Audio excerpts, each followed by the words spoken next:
Hello दोस्तों, कैसे हैं आप सब। हेलो दोस्तों, कैसे हैं आप सब। स्वागत है आपका मेरे नए वीडियो में। दोस्तों इससे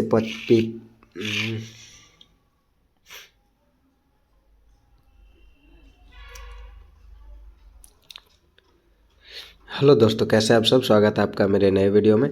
इस वीडियो में हम बात करने वाले हैं सीडीपी के प्रीवियस ईयर क्वेश्चंस जो सीटेट में पूछे जाते हैं, और 331 नंबर क्वेश्चन से करने वाले हैं। 330 क्वेश्चन हम पिछले वीडियो में कर चुके हैं, तो वह वीडियो आप लोग जाकर ज़रूर देख लीजिए। तो चलिए बिना किसी देरी के चलते हैं वीडियो की तरफ, और वीडियो को लास्ट तक आप लोग ज़रूर देखिएगा, क्योंकि प्रीवियस ईयर क्वेश्चन आप लोगों के लिए बहुत ही ज़्यादा इंपॉर्टेंट है। तो इस क्लास को बिल्कुल भी स्किप नहीं कीजिएगा। तो चलिए क्वेश्चंस की तरफ चलते हैं। तो हमारा पहला क्वेश्चन है कि वह अवस्था जब बच्चा तार्किक रूप से वस्तुओं व घटनाओं के विषय में चिंतन प्रारंभ करता है, वह क्या कहलाता है। तो वह अवस्था जब बच्चे तार्किक रूप से वस्तुओं और घटनाओं के विषय में चिंतन प्रारंभ कर देते हैं, तो उसे मूर्त संक्रियात्मक अवस्था कहते हैं। ऑप्शन नंबर सी इसका सही आंसर हो जाएगा।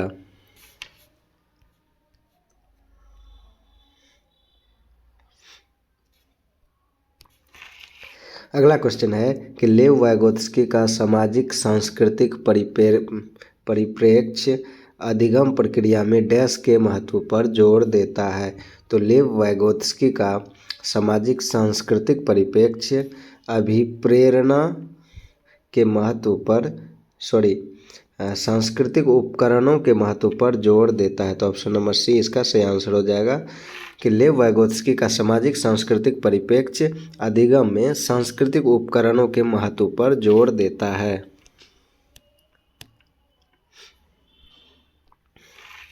अगला क्वेश्चन है, जीन पियाजे अपने संज्ञानात्मक विकास के सिद्धांत में संज्ञानात्मक संरचनाओं को डैश के रूप में वर्णित करते हैं।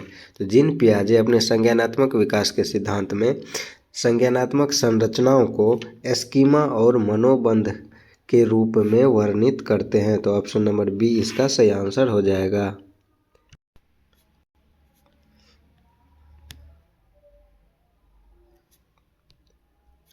अगला क्वेश्चन है कि जीन पियाजे के संज्ञानात्मक विकास के सिद्धांत में पूर्व संक्रियात्मक अवस्था में विकास का मुख्य गुण क्या होता है। तो जीन पियाजे के संज्ञानात्मक विकास के सिद्धांत के अनुसार पूर्व संक्रियात्मक अवस्था में विकास का मुख्य गुण विचार सोच में केंद्रीकरण होता है। तो ऑप्शन नंबर डी इसका सही आंसर हो जाएगा।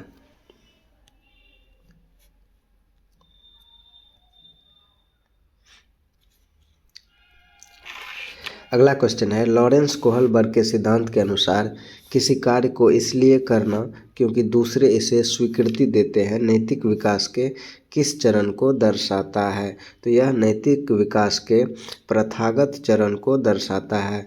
जब कोई कार्य किसी के स्वीकृति के लिए करे या शाबाशी के लिए करे, तो उसे प्रथागत चरण को वह कार्य दर्शाता है। नैतिक विकास के प्रथागत चरण को दर्शाने वाला वह कार्य होता है, वह अवस्था होता है।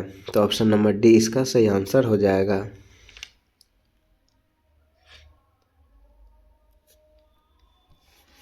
अगला क्वेश्चन है कि एक गतिविधि के दौरान छात्रों को संघर्ष करते देख एक अध्यापिका बच्चों को संकेत और इशारे जैसे क्या, क्यों, कैसे प्रदान करने का फैसला लेती है। तो लेव वाइगोत्स्की के सिद्धांत के अनुसार अध्यापिका की यह योजना छात्रों में प्रत्याहार निकास प्रवृत्तियां पैदा करेगी, या अधिगम की प्रक्रिया में अर्थहीन होगी, या फिर बच्चों को अधिगम के लिए अनुत्प्रेरित या निष्प्रेरित करेगी, या ऑप्शन डी है कि अधिगम के लिए पार आधारभूत संरचना का काम करेगी। तो ऑप्शन नंबर डी इसका सही आंसर हो जाएगा कि वह अधिगम के लिए पार या आधारभूत संरचना का कार्य करेगा।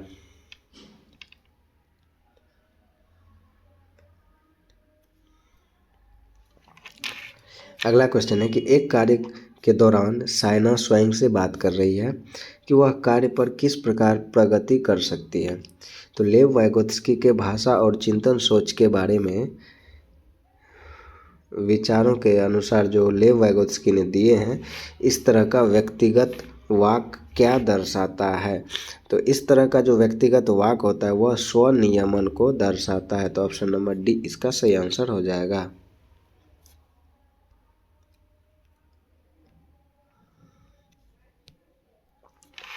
अगला क्वेश्चन है कि बच्चों के संज्ञानात्मक विकास के संदर्भ में निम्नलिखित में से कौन सी पियाजे की संरचना है।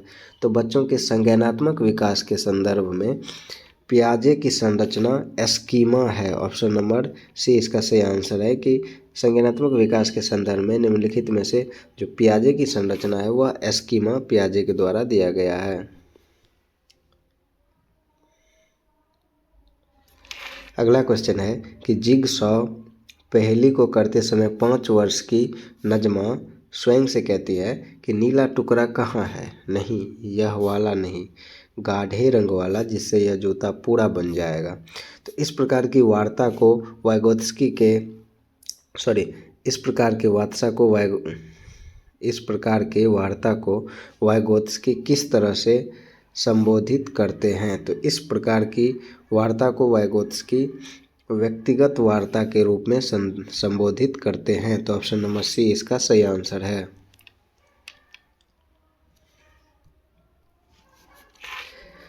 अगला क्वेश्चन है बच्चों को संकेत देना तथा आवश्यकता पड़ने पर सहयोग प्रदान करना निम्नलिखित में से किसका उदाहरण है। तो बच्चों को संकेत देना या आवश्यकता पड़ने पर सहयोग प्रदान करना यह पाठ या ढांचा का उदाहरण है। तो ऑप्शन नंबर बी इसका सही आंसर हो जाएगा।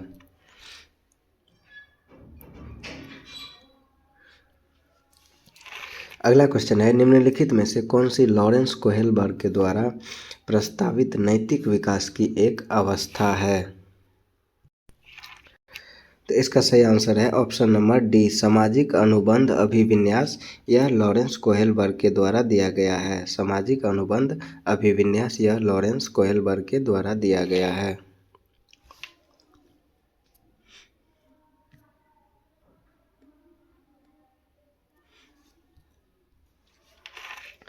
अगला क्वेश्चन है निम्नलिखित व्यवहारों में से कौन सा जीन पियाजे के द्वारा प्रस्तावित मूर्त संक्रियात्मक अवस्था को विशेषित करता है। तो मूर्त संक्रियात्मक अवस्था किसने दिया था। तो जीन पियाजे ने दिया था। और इनमें से कौन सा व्यवहार मूर्त संक्रियात्मक अवस्था को विशेषित करता है। तो संरक्षण, कक्षा समावेशन यह मूर्त संक्रियात्मक अवस्था को विशेषित करता है। तो ऑप्शन नंबर डी इसका सही आंसर हो जाएगा।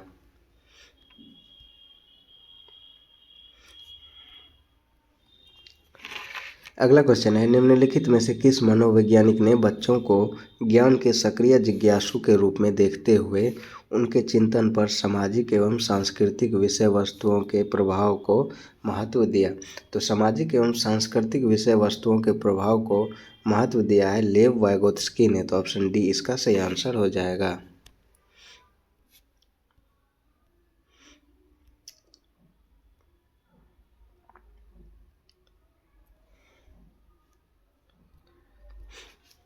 अगला क्वेश्चन है संरचनावादी सिद्धांतों के अनुसार अधिगम के बारे में निम्नलिखित कथनों में से कौन सा सही है। तो अधिगम आवृत्तीय संबंध के द्वारा व्यवहारों का अनुबंध है, जो कि गलत है। अधिगम सक्रिय विनियोजन के द्वारा ज्ञान की संरचना की प्रक्रिया है। तो ऑप्शन बी इसका सही आंसर है।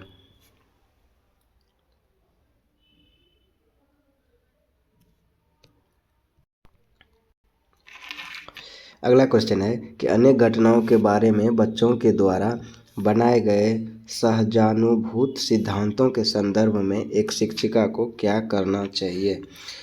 तो बार बार याद करने के द्वारा एक सही सिद्धांत से बदल देना चाहिए, या फिर प्रतिकूल प्रमाण एवं उदाहरणों को प्रस्तुत करके बच्चों के इन सिद्धांतों को चुनौती देना चाहिए, या बच्चों के इन सिद्धांतों को अनदेखा करना चाहिए, या बच्चों को दंडित करना चाहिए। तो इसका सही आंसर ऑप्शन नंबर बी हो जाएगा कि प्रतिकूल प्रमाण एवं उदाहरणों को प्रस्तुत करके बच्चों के सिद्धांत को चुनौती देनी चाहिए ताकि वो और सोचें।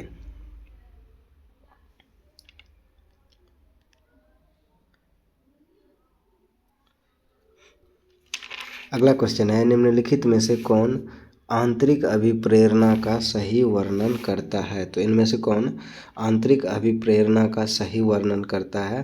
तो अभिप्रेरणा जो कार्य के व्यक्तिगत आनंद से आती है वह आंतरिक अभिप्रेरणा का सही वर्णन करता है। तो ऑप्शन नंबर 20 का सही आंसर हो जाएगा कि वह अभिप्रेरणा जो कार्य के व्यक्तिगत आनंद से आती है वह आंतरिक अभिप्रेरणा कहलाती है।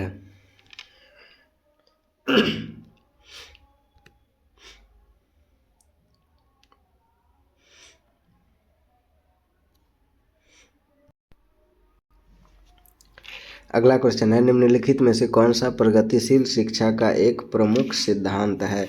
तो छात्रों के सीखने को मापने के लिए मानकीकृत परीक्षण सबसे अच्छा तरीका है, या छात्रों को अपने शिक्षकों से ज्ञान का निष्क्रिय प्राप्तकर्ता होना चाहिए, या सीखना प्रमाणिक कार्यों पर आधारित होना चाहिए, या पाठ्यचर्या पूर्व निर्धारित और सार्वभौमिक हो? तो इसका सही आंसर हो जाएगा कि सीखना प्रमाणिक कार्यों पर आधारित होना चाहिए। ऑप्शन नंबर सी इसका सही आंसर हो जाएगा।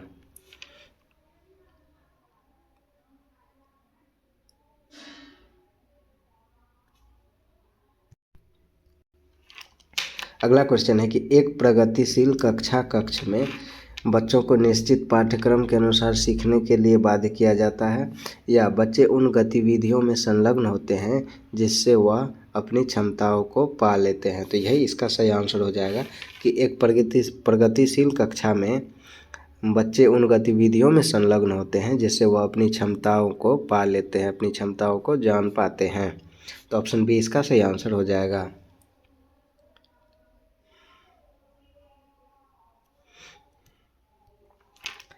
अगला क्वेश्चन है, एक प्रगतिशील कक्षा क्या होती है? तो एक प्रगतिशील कक्षा विद्यार्थी केंद्रित होनी चाहिए। तो ऑप्शन डी इसका सही आंसर हो जाएगा कि एक प्रगतिशील कक्षा विद्यार्थी केंद्रित होनी चाहिए, न कि शिक्षक केंद्रित।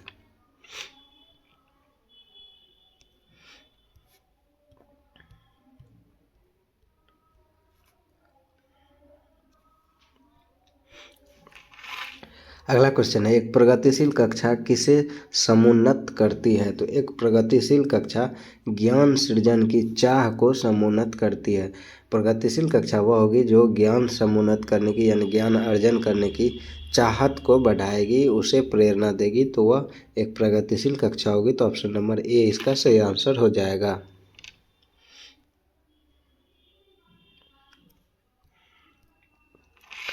अगला क्वेश्चन है कि एक अध्यापक को अपनी शिक्षण शास्त्रीय प्रविधियों के बारे में किस प्रकृति का होना चाहिए?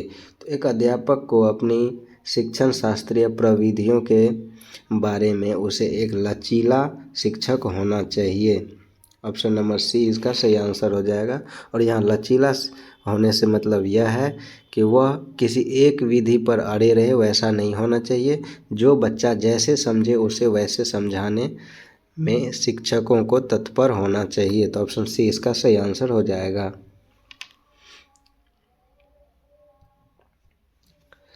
अगला क्वेश्चन है,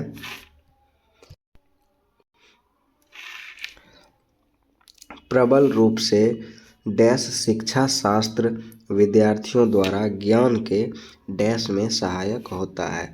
तो प्रबल रूप से बाल केंद्रित शिक्षा जो होता है वह विद्यार्थियों द्वारा ज्ञान के सर्जन में सहायक होता है। तो बाल केंद्रित शिक्षा शास्त्र विद्यार्थियों के लिए ज्ञान सर्जन में सहायक होता है। तो ऑप्शन ए इसका सही आंसर हो जाएगा।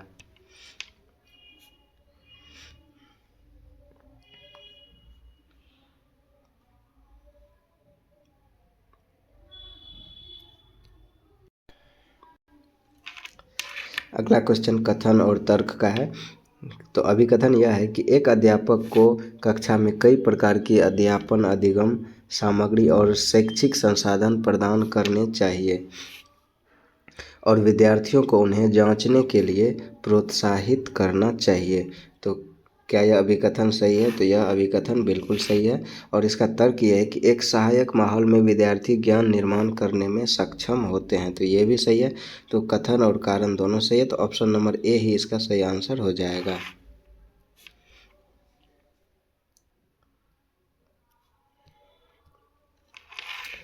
अगला क्वेश्चन है कि शिक्षार्थियों द्वारा ज्ञान के निर्माण को बढ़ावा देने के लिए एक विद्यालय को डैश शिक्षण शास्त्रीय प्रविधियों को बढ़ावा देना चाहिए। तो शिक्षार्थियों द्वारा ज्ञान के निर्माण को बढ़ावा देने के लिए हमें बाल केंद्रित शिक्षण शास्त्र अपनाना चाहिए। तो ऑप्शन ए इसका सही आंसर हो जाएगा।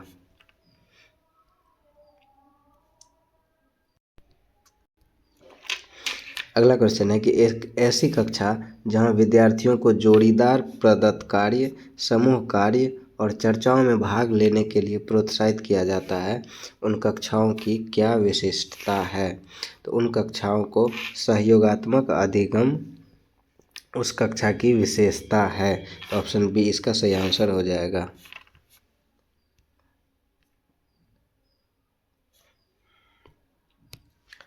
अगला क्वेश्चन है कि एक प्रगतिशील कक्षा कक्ष मुख्यतः डैश केंद्रित होना चाहिए। तो एक प्रगतिशील कक्षा कक्ष वह विद्यार्थी के केंद्रित होना चाहिए, यानी कि बाल केंद्रित होना चाहिए। तो ऑप्शन ए इसका सही आंसर हो जाएगा कि अधिगमकर्ता या शिक्षार्थी के केंद्रित होना चाहिए।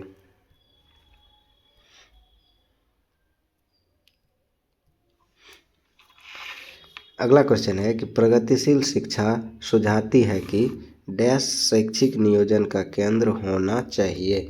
तो प्रगतिशील शिक्षा यह सिखाती है कि विद्यार्थी शैक्षिक नियोजन का केंद्र होना चाहिए। ऑप्शन नंबर डी इसका सही आंसर हो जाएगा।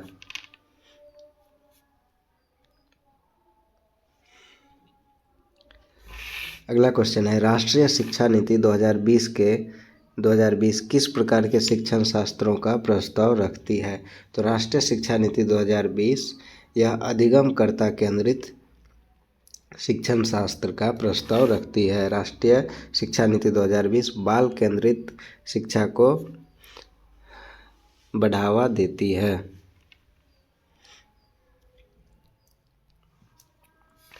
अगला क्वेश्चन है कि एक प्रगतिशील कक्षा कक्ष में अधिगमकर्ताओं को किस तरह समझा जाता है? तो एक प्रगतिशील कक्षा कक्ष में विद्यार्थियों को ज्ञान निर्माण में सक्रिय भागीदार के रूप में समझा जाता है। तो ऑप्शन बी इसका सही आंसर हो जाएगा।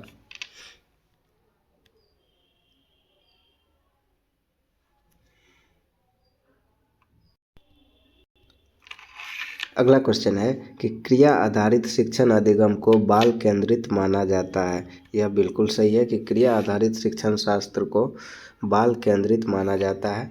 और अगला तर्क इसका यह है कि शिक्षक शिक्षण अधिगम प्रक्रिया में कोई भूमिका नहीं निभाता है। तो यह तर्क इसका गलत है, लेकिन अभिकथन सही है। तो इसका सही आंसर हो जाएगा ऑप्शन नंबर सी कि ए सही है लेकिन आर गलत है। ऑप्शन सी इसका सही आंसर हो जाएगा। तो दोस्तों आज हमने 30 क्वेश्चन किया है CDP का, प्रीवियस ईयर क्वेश्चन का। तो ऐसे ही हम डेली 30 क्वेश्चन करने वाले हैं। तो आप लोगों को अगर ये वीडियो पसंद आया तो प्लीज़ आप लोगों से रिक्वेस्ट है कि वीडियो को लाइक कर दीजिए और चैनल को सब्सक्राइब कर लीजिए। और अगर हो सके तो दोस्तों के साथ शेयर कीजिए जो भी आपके दोस्त सीटेट की तैयारी कर रहे हैं, क्योंकि आप लोगों का डेट तो दे ही दिया है। एग्ज़ाम का ज़्यादा दिन नहीं है, बस 2 महीने है। और आप लोगों को अगर पहली बार में सीटेट क्रैक करना है तो आप लोगों के लिए ये क्लास बहुत ही ज़्यादा इम्पोर्टेंट है। तो आप लोग को ये क्लास बिल्कुल ही करनी चाहिए, स्किप नहीं करनी चाहिए। तो कल मिलेंगे अगले वीडियो में, तब तक के लिए धन्यवाद, थैंक यू।